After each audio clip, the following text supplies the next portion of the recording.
আজকের ভিডিওতে আমরা ভগ্নাংশকে শতকরায় প্রকাশ করার দুইটা নিয়ম জেনে নেব। কঠিন নিয়ম এবং সহজ নিয়ম, দুই নিয়মে করা যায়। আর আপনারা অবশ্যই কিন্তু ভিডিওটা শেয়ার করবেন, কারণ এগুলো চাকরির পরীক্ষায় কিংবা অনেক পরীক্ষায় আসতে দেখা যায়। তাহলে আমরা শুরু করি।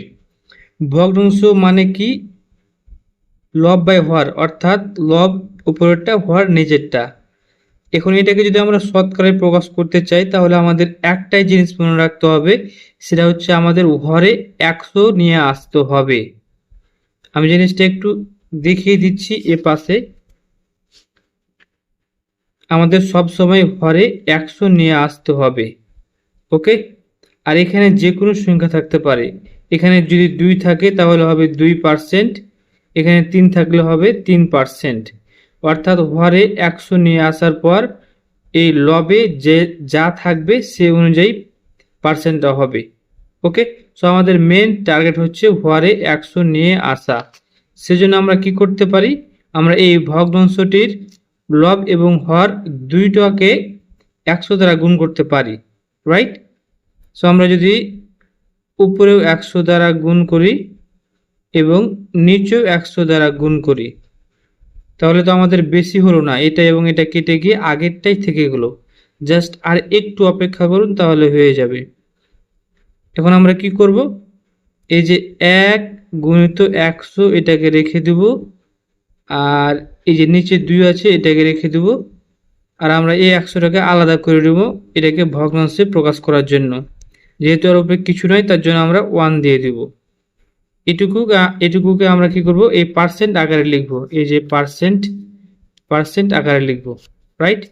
তাহলে এই যে 2কে 100 দ্বারা ভাগ, 100কে 2 দ্বারা ভাগ করলে আমরা কত পাই? 50, রাইট? 50-এর সাথে 1 দ্বারা গুণ করলে আমরা কি পাচ্ছি? 50। আর এটুকুর পরিবর্তে আমরা কি লিখব? পার্সেন্ট লিখব। আমি সহজ নিয়মটা পরে দেখিয়ে দিচ্ছি, আগে আমরা কঠিন নিয়মটা ভালোভাবে শেখার চেষ্টা করি।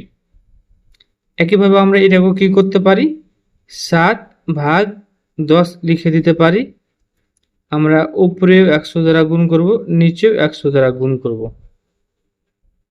এখন আমরা এটুকু রেখে দেব, 7 গুণিত 100 রেখে দেব, সরি এখানে 10 ছিল, যে 7 আর এখানে 10, তাহলে আমরা 10টা লিখে দিলাম, আর এখানে 1/100 হয়ে যাবে।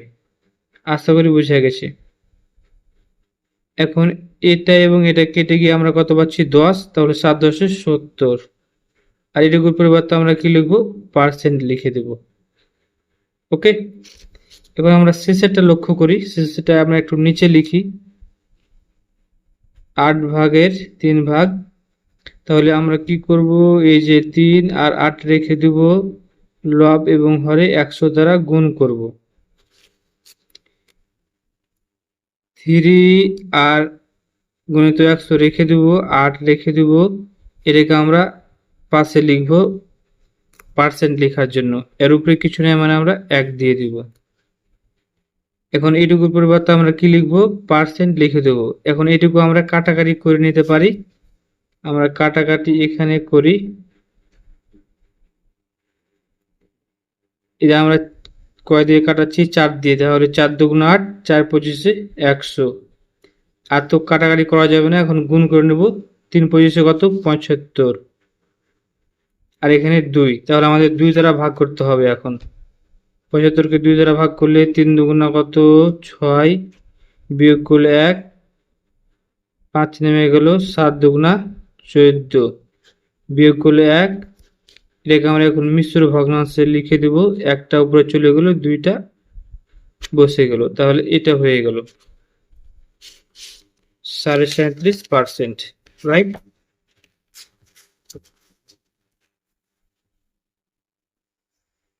সাড়ে 37%।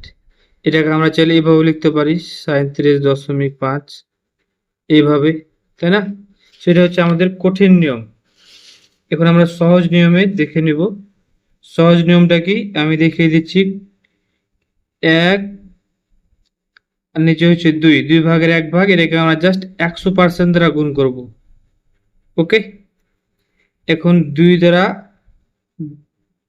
100-কে ভাগ করলে কত পাচ্ছি? 50 দুগুণে 100, এই যে 50, 50 সাথে 1 গুণ করলে 50 হয়ে যায়, আর এখানে পার্সেন্ট থেকে যায়। এটাকে আমরা কিভাবে করতে পারি? 7/10, যেটাকে আমরা 100% দ্বারা গুণ করতে পারি। তাহলে 10 10-এ কত হবে? 100, 7 10-এ কত হলো? 70%। এটা খুবই সহজ নিয়ম, তাই না? এটাকে আমরা 100% দ্বারা গুণ করব। এখন কাটাকাটি করলে আমাদের কি হবে? এই যে আগের নিয়মটা হয়ে যাবে, এখানে 37.5 আর এখানে পার্সেন্টটা বসে যাবে। এটাকে আমরা কি করব? দশমিক আকারে এভাবে লিখতে পারি। সো এটা হচ্ছে ভগ্নাংশ থেকে শতকরা প্রকাশ করার 2টি নিয়ম। আশা করি ভিডিওটি ভালো লেগেছে। দেখা হবে পরবর্তী ভিডিওতে। ভালো থাকবেন, সুস্থ থাকবেন। আল্লাহ হাফিজ।